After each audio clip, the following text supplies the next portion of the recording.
कहानी की शुरुआत में हम स्कल आइलैंड पर बनी एक डोम फैसिलिटी देखते हैं, जहां कोंग को कैद करके रखा गया था ताकि गोडजिला उसे ढूंढते हुए यहाँ न आ सके। कोंग अब काफी बड़ा और विशालकाय हो चुका था। आज सुबह वो जल्दी उठकर नहाने लगता है, लेकिन वो बेहद गुस्से में था क्योंकि उसे इस आइलैंड पर कैद रहना कतई पसंद नहीं था। वो एक पेड़ को छीलकर उससे डोम को तोड़ने की नाकाम कोशिश करता है। वहीं हमारी मुलाकात जिया नाम की एक बच्ची से होती है, जो जन्म से न तो सुन सकती है और न ही बोल सकती है, लेकिन वो कोंग से इशारों में बात कर सकती थी और वो उसकी सबसे अच्छी दोस्त थी। सालों पहले जिया के माता पिता एक भयानक तूफान में मारे गए थे, लेकिन कोंग ने उसकी जान बचाई थी और वादा किया था कि वो हमेशा उसकी हिफाजत करेगा। जब कोंग एक्सपर्ट इलीन एंड्रयूज कोंग के इस गुस्से को देखती हैं, तो वो काफी परेशान हो जाती हैं। इलीन इतने सालों से कोंग पर रिसर्च कर रही थीं और उन्होंने ही जिया को गोद लिया था। तभी बेन नाम का एक साइंटिस्ट इलीन से कहता है कि अब यहाँ का माहौल कोंग के लिए सही नहीं है। कोंग जल्द ही इस जगह को तहस नहस कर देगा, इसलिए हमें इसे कहीं और शिफ्ट करने के बारे में सोचना होगा। इलीन जवाब देती हैं कि कोंग सिर्फ इस टापू की वजह से ही महफूज है। अगर वो यहाँ से बाहर गया तो गोडजिला उसे ढूंढ निकालेगा और फिर इन दोनों महायोद्धाओं के बीच एक खौफनाक जंग होगी। ये दोनों कभी भी एक दूसरे के सामने नहीं झुकते, जिसके सबूत पुरानी लोक कथाओं में मिलते हैं। इसलिए हमें कोई दूसरा रास्ता निकालना होगा। इसके बाद हमारी मुलाकात बर्नी नाम के एक शख्स से होती है। बर्नी वैसे तो एक इंजीनियर है, लेकिन वो चोरी छिपे एक जासूस का काम भी करता है। वो अपना एक पॉडकास्ट चलाता है, जिसके जरिए वो एपेक्स कंपनी के काले राज दुनिया के सामने लाना चाहता है। उसे पूरा शक था कि एपेक्स कंपनी जरूर कोई ऐसी चीज बना रही है जो पूरी दुनिया के लिए बेहद खतरनाक साबित होगी। इसी सच्चाई का पता लगाने के लिए वो पिछले 5 सालों से इस कंपनी में काम कर रहा था। आज डेटा हैक करने के लिए वो एपेक्स के ट्रांसपोर्ट डिपार्टमेंट में जाता है, जहां वो बातों बातों में अपने दोस्त का ध्यान भटका देता है। जैसे ही उसका दोस्त बाथरूम जाता है, बर्नी इस मौके का फायदा उठाकर सारा डेटा हैक कर लेता है।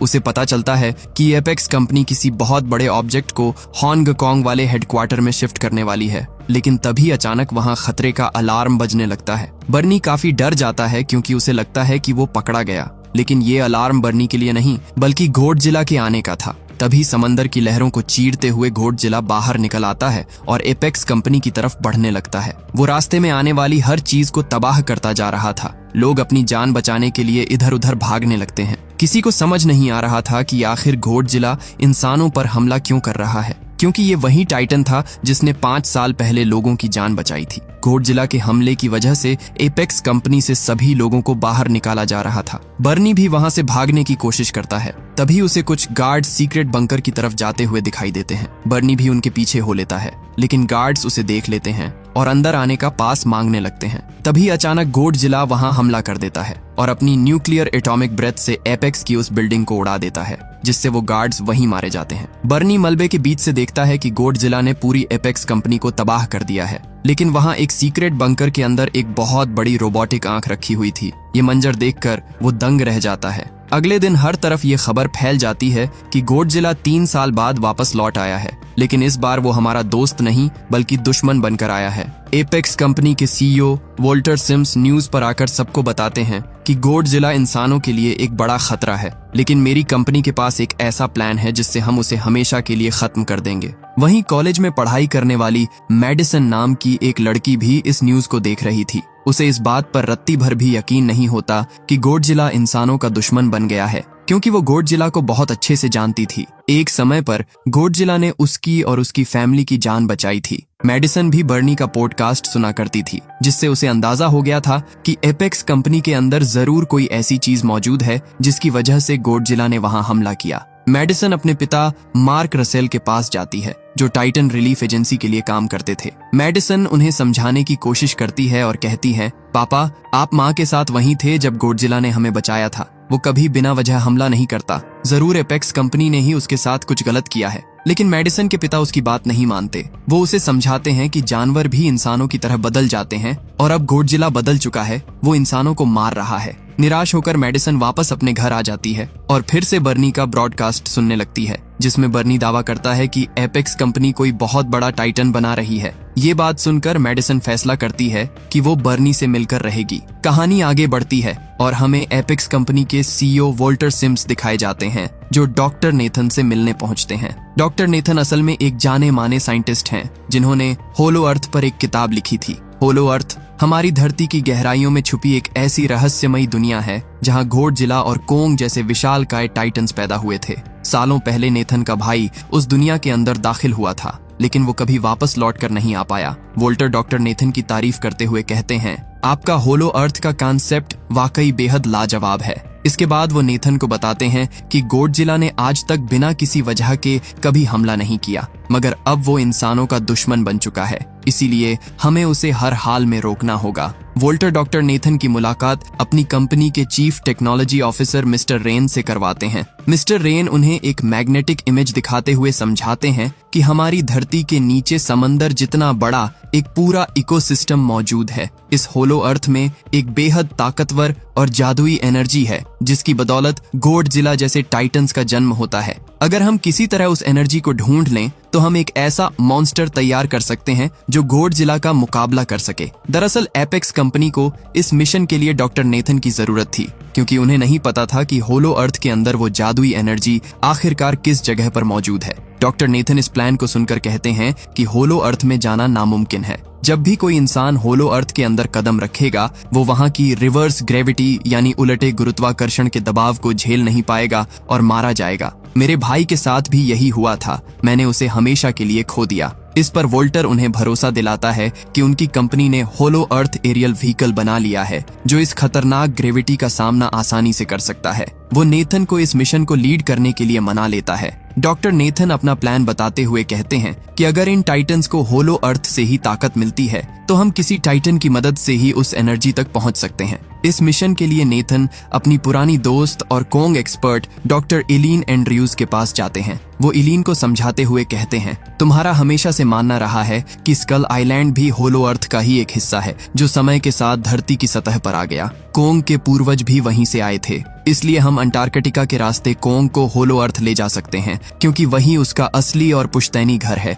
वो वहीं खुश रहेगा। कोंग की भलाई के लिए डॉक्टर इलीन भी इस बात को मान लेती हैं। अब डॉक्टर नेथन आर्मी और अपनी टीम के साथ एक बहुत बड़े समुद्री जहाज पर कोंग को लेकर अंटार्कटिका की तरफ निकल पड़ते हैं। उन्होंने सफर के दौरान कोंग को भारी भरकम जंजीरों से बांध कर रखा था और उसे बेहोशी का इंजेक्शन दिया हुआ था, लेकिन कुछ ही समय बाद कोंग को होश आ जाता है। तभी उस शिप पर एपेक्स कंपनी की एक और टीम आ धमकती है। डॉक्टर नेथन जब उनसे मिलने जाते हैं तो पता चलता है कि वो वोल्टर की बेटी माया सिम्स है। माया नेथन को साफ शब्दों में कहती है, मैं इस मिशन की प्रोजेक्ट हेड हूं और यहाँ सिर्फ तुम पर नजर रखने आई हूँ। वो आगे बताती है कि उनके हाईटेक होलो अर्थ व्हीकल्स कुछ ही देर में अंटार्कटिका पहुंचने वाले हैं, जो इतनी बिजली पैदा करते हैं कि उससे लास वेगास जैसा बड़ा शहर एक हफ्ते तक जगमगा सकता है। रात के सन्नाटे में कोंग जंजीरों में जकड़ा हुआ बेहद उदास और बेबस महसूस कर रहा था। कोंग की सबसे अच्छी दोस्त जिया को उसकी उदासी का एहसास हो जाता है। वो भारी बारिश के बीच कोंग के पास जाती है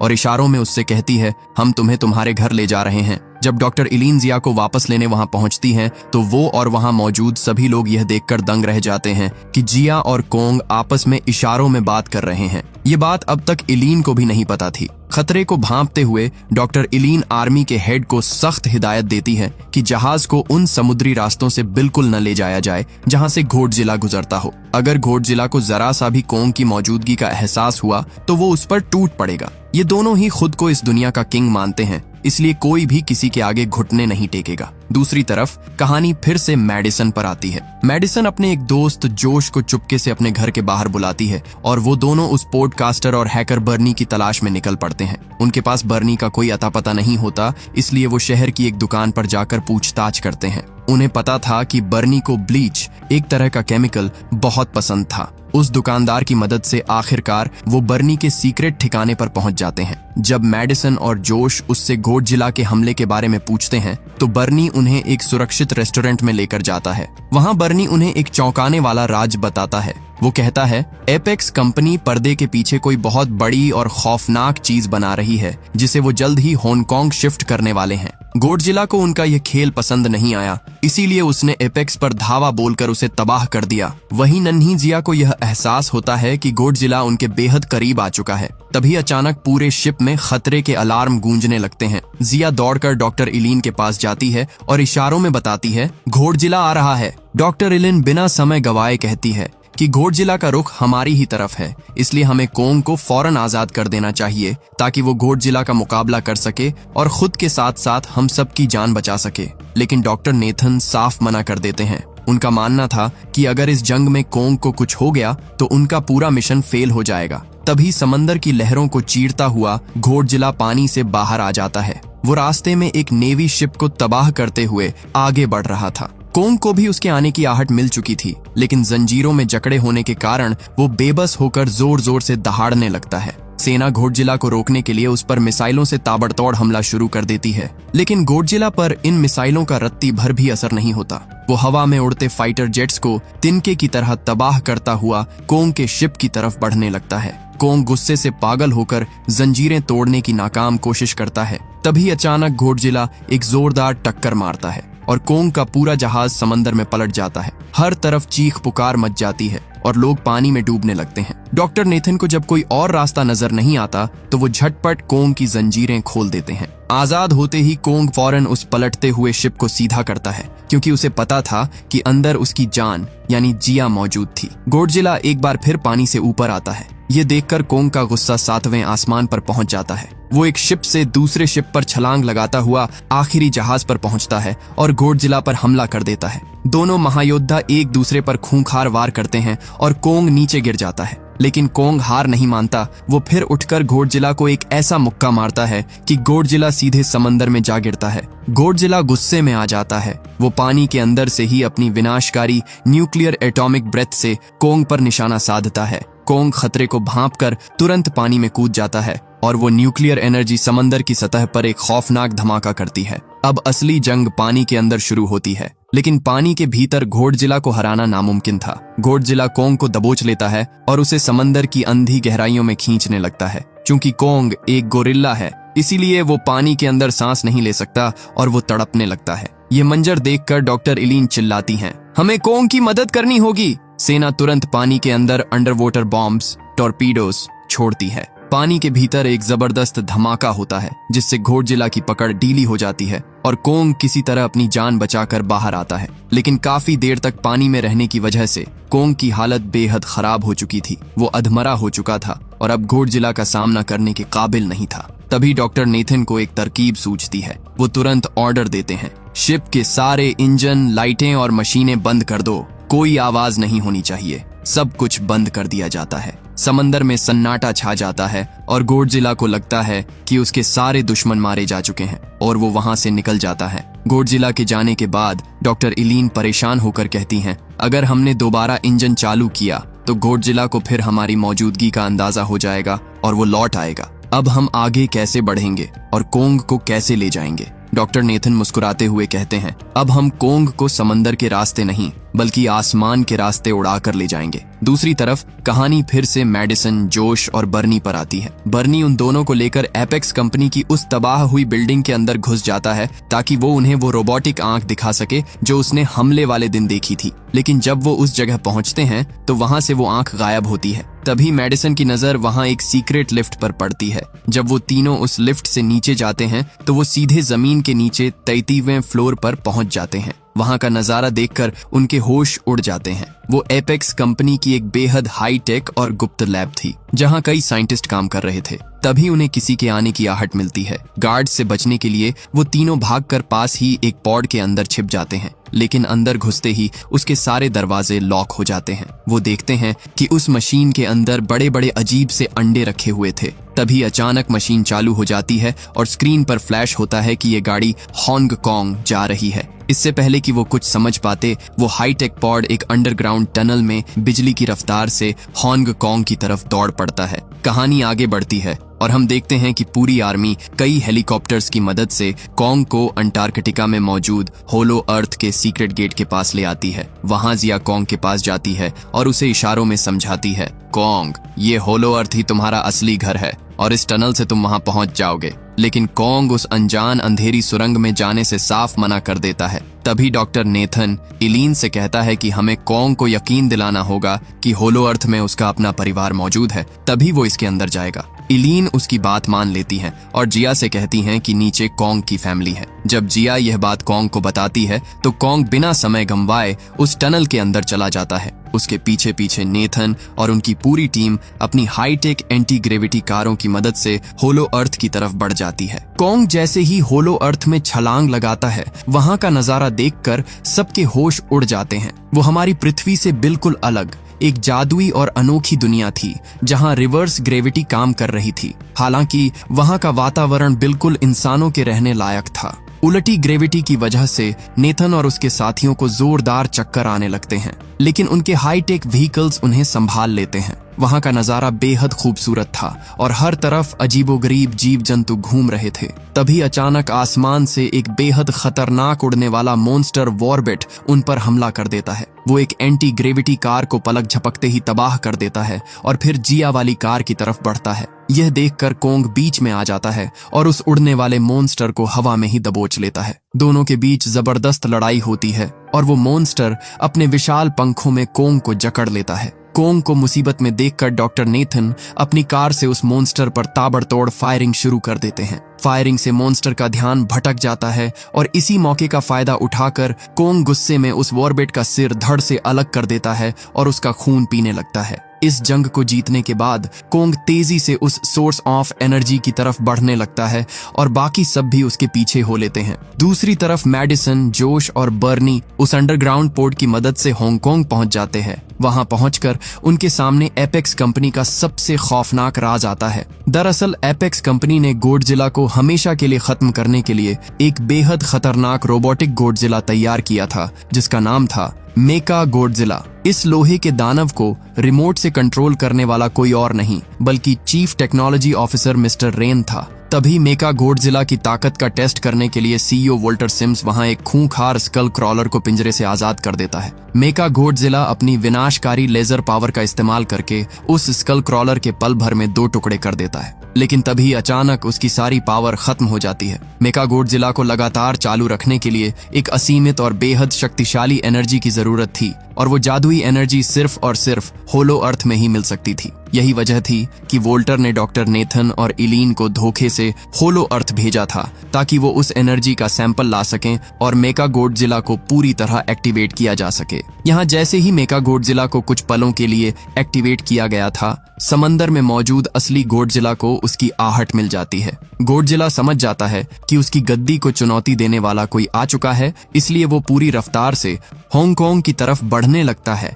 उधर होलो अर्थ में कोंग आखिरकार उस जादुई एनर्जी सोर्स के पास पहुंच जाता है जो एक विशाल पहाड़ पर बना हुआ था। कोंग उस पहाड़ के बड़े से दरवाजे को खोलता है और अपनी पुश्तैनी जमीन पर आकर जोर से दहाड़ता है। वहां मलबे के बीच कोंग को एक चमचमाती हुई कुल्हाड़ी मिलती है। यह कोई आम कुल्हाड़ी नहीं थी, बल्कि इसे प्राचीन काल में गॉडजिला की प्रजाति के शरीर के तीखे स्पाइक से बनाया गया था, जो बेहद पावरफुल थी। कोंग उस कुल्हाड़ी को हाथ में थामकर वहां के सिंहासन पर एक राजा की तरह बैठ जाता है। तभी हांगकांग के समुंदर से निकलकर असली गॉडजिला शहर के बीचों बीच आ पहुंचता है। वो मेका गॉडजिला को ढूंढने के लिए पूरे शहर में तबाही मचाने लगता है, जिससे हजारों लोग अपनी जान बचाने के लिए इधर उधर भागने लगते हैं। उधर होलो अर्थ में कोंग को वो जादुई एनर्जी का मुख्य स्रोत मिल जाता है। जैसे ही कोंग अपनी कुल्हाड़ी को उस एनर्जी सोर्स पर रखता है, वो कुल्हाड़ी नीली रोशनी से चार्ज हो जाती है और उसकी ताकत 100 गुना बढ़ जाती है। लेकिन तभी सतह पर मौजूद गॉडजिला को यह एहसास हो जाता है कि होलो अर्थ में कोई उसकी पावर को छू रहा है। गुस्से में आकर गॉडजिला हांगकांग की जमीन पर अपनी विनाशकारी न्यूक्लियर एटॉमिक ब्रेथ से लगातार वार करने लगता है ताकि वो जमीन को फाड़कर सीधे होलो अर्थ तक रास्ता बना सके। इसी बीच होलो अर्थ में मौजूद वोल्टर की बेटी माया सिम्स अपनी कंपनी को वफादारी दिखाने के लिए डॉक्टर इलीन और नेथन को धोखा दे देती है। वो चोरी छिपे उस जादुई एनर्जी का एक छोटा सा डिजिटल सैंपल हांगकांग के हेडक्वार्टर भेजने लगती है। डॉक्टर इलीन उसे ऐसा करने से मना करती हैं, लेकिन माया अपनी गन निकालकर उन्हें डराने लगती है। माया की इस हरकत और घोड़जिला की गड़गड़ाहट से कोंग गुस्से से पागल हो जाता है। वो जोर से चिल्लाता है, जिससे उस गुफा में सो रहे कई शिकारी चमगादड़ जाग जाते हैं और उन पर हमला कर देते हैं। लेकिन तभी घोड़जिला की वो विनाशकारी न्यूक्लियर बीम धरती की छाती को चीरती हुई सीधे होलो अर्थ की उस गुफा में आ पहुंचती है। ये खौफनाक मंजर देखकर माया वहां से जान बचाकर भागने लगती है, लेकिन उसका काम पूरा हो चुका था। उस जादुई एनर्जी का सैंपल सफलतापूर्वक हांगकांग में बैठे वोल्टर सिम्स तक पहुंच जाता है, जिसे देखकर वो खुशी से झूम उठता है। कहानी के इस मोड़ पर वोल्टर की बेटी माया जैसे ही घोड़जिला के बनाए हुए उस विशाल रास्ते से भागने की कोशिश करती है, कोंग उसे हवा में ही दबोच लेता है। वो चेक करता है कि कहीं उसके अंदर उसकी दोस्त जिया तो नहीं है, लेकिन जिया को न पाकर वो गुस्से में उस व्हीकल को नष्ट कर देता है। अब कोंग अपनी जादुई कुल्हाड़ी थामकर घोड़जिला से दो हाथ करने के लिए तैयार हो जाता है, क्योंकि घोड़जिला की उस न्यूक्लियर बीम ने सीधे सीधे कोंग को जंग का इशारा दिया था। कोंग उसी सुरंग के रास्ते तेजी से भागते हुए हांगकांग की धरती पर आ पहुंचता है और उसके पीछे पीछे डॉक्टर नेथन और उनकी टीम भी आ जाती है। हांगकांग पहुंचते ही कोंग बिना समय गंवाए घोड़जिला पर टूट पड़ता है। दोनों के बीच तबाही का खेल शुरू हो जाता है, लेकिन इसी बीच गलती से कोंग की कुल्हाड़ी एक बड़ी बिल्डिंग में फंस जाती है। मौके का फायदा उठाकर घोड़जिला कोंग को जमीन पर पटक देता है। घोड़जिला कई बार अपनी विनाशकारी न्यूक्लियर पावर से कोंग को भूनने की कोशिश करता है, लेकिन कोंग हर बार फुर्ती से बच निकलता है और पलटवार करता है। आखिरकार कोंग अपनी कुल्हाड़ी वापस निकाल लेता है और घोड़जिला पर एक ऐसा जबरदस्त वार करता है जिससे घोड़जिला जख्मी हो जाता है। इस हार से घोड़जिला का गुस्सा 7वें आसमान पर पहुंच जाता है। वो अपनी पूरी ताकत से न्यूक्लियर अटैक करता है, लेकिन कोंग अपनी कुल्हाड़ी की मदद से उस खौफनाक एनर्जी को रोक लेता है। दोनों के बीच काफी देर तक खूनी जंग चलती है, लेकिन घोड़जिला अपनी न्यूक्लियर पावर की वजह से कोंग पर भारी पड़ने लगता है। लड़ाई के दौरान कोंग की कुल्हाड़ी दूर जा गिरती है और घोड़जिला कोंग को बुरी तरह लहूलुहान कर देता है। घोड़जिला कोंग की छाती पर पैर रखकर अपनी जीत की जोरदार दहाड़ मारता है। कोंग भी आखिरी सांस तक उसे घूरते हुए दहाड़ता है। गुस्से में घोड़जिला उसकी छाती पर एक आखिरी और जोरदार वार करता है, जिससे कोंग की बॉडी बुरी तरह डैमेज हो जाती है। कोंग को मरता हुआ छोड़कर घोड़जिला वहां से आगे बढ़ जाता है। दूसरी तरफ एपेक्स कंपनी के हेडक्वार्टर में वोल्टर सिम्स को होलो अर्थ की वो जादुई एनर्जी मिल चुकी थी। वो तुरंत उस एनर्जी की मदद से मेका घोड़जिला को पूरी तरह एक्टिवेट कर देता है। लोहे का यह दानव आकार में विशाल और बेहद ताकतवर था, लेकिन जैसे ही उसका सिस्टम ऑन होता है वो इंसानों के कंट्रोल से बाहर हो जाता है। मेका घोड़जिला का एआई सिस्टम सबसे पहले अपने ही मालिक वोल्टर सिम्स को मौत के घाट उतार देता है और फिर उस पायलट मिस्टर रेन को भी मार डालता है जो उसे कंट्रोल कर रहा था। अब मेका घोड़जिला अपनी विनाशकारी लेजर पावर से दीवारों को फाड़कर बाहर आ जाता है और पूरे हांगकांग शहर को राख में बदलने लगता है। जब असली घोड़जिला इस लोहे के दानव को देखता है तो वो उसे रोकने के लिए आगे बढ़ता है। अब असली घोड़जिला और मेका घोड़जिला के बीच खौफनाक जंग शुरू होती है, लेकिन मेका घोड़जिला के पास न्यूक्लियर पावर के साथ साथ कई हाईटेक मिसाइलें और हथियार भी थे, जिसकी वजह से असली घोड़जिला उसके सामने कमजोर पड़ने लगता है। मेका घोड़जिला को बेरहमी से पीटकर जमीन पर गिरा देता है। इधर मेडिसन, जोश और बर्नी एपेक्स के कंट्रोल रूम में घुसकर मेका घोड़जिला की पावर को मेन सर्वर से काटने की कोशिश करते हैं ताकि उसे बंद किया जा सके, लेकिन वहां की सभी मशीनों पर बेहद मुश्किल पासवर्ड लगे हुए थे, जिसकी वजह से वो कुछ नहीं कर पा रहे थे। उधर मैदान में कोंग जमीन पर बेसुध पड़ा था। लड़ाई की वजह से वो मौत के करीब पहुंच चुका था। तभी जिया और डॉक्टर इलीन अपनी एंटी ग्रेविटी कार से वहां पहुंचते हैं। जिया अपने दोस्त कोंग को इस हालत में देखकर बेहद दुखी हो जाती है। जब वो जमीन पर हाथ रखती है तो उसे एहसास होता है कि कोंग की दिल की धड़कनें धीरे धीरे रुक रही हैं। वो रोते हुए डॉक्टर इलीन से कहती है, कोंग की धड़कनें बंद होने वाली हैं। तभी डॉक्टर नेथन को एक जादुई तरकीब सूझती है। वो कोंग के दिल को दोबारा धड़काने के लिए उसे एक बहुत बड़ा इलेक्ट्रिक शॉक देने का फैसला करते हैं। वो अपनी एंटी ग्रेविटी कार के रिवर्स इंजन को ओवरलोड करते हैं, जिससे एक जबरदस्त बिजली का झटका पैदा होता है और वो उसे सीधे कोंग की छाती पर ब्लास्ट कर देते हैं। इस भयंकर झटके से कोंग की धड़कनें वापस लौट आती हैं और वो एक बार फिर उठकर खड़ा हो जाता है। जिया तुरंत इशारों में कोंग को समझाती है, कोंग, घोड़जिला हमारा दुश्मन नहीं है। हमारा असली दुश्मन वो लोहे का मेका घोड़जिला है। जाओ और घोड़जिला की मदद करो, लेकिन अपना ख्याल रखना, वो बहुत खतरनाक है। कोंग अपनी दोस्त की बात मानकर घोड़जिला को बचाने के लिए दौड़ पड़ता है, उधर मैदान में मेका घोड़जिला अपनी लेजर बीम से घोड़जिला की जान लेने ही वाला होता है कि तभी कोंग हवा में छलांग लगाकर बीच में आ जाता है और घोड़जिला की जान बचा लेता है। घोड़जिला भी इस बात को समझ जाता है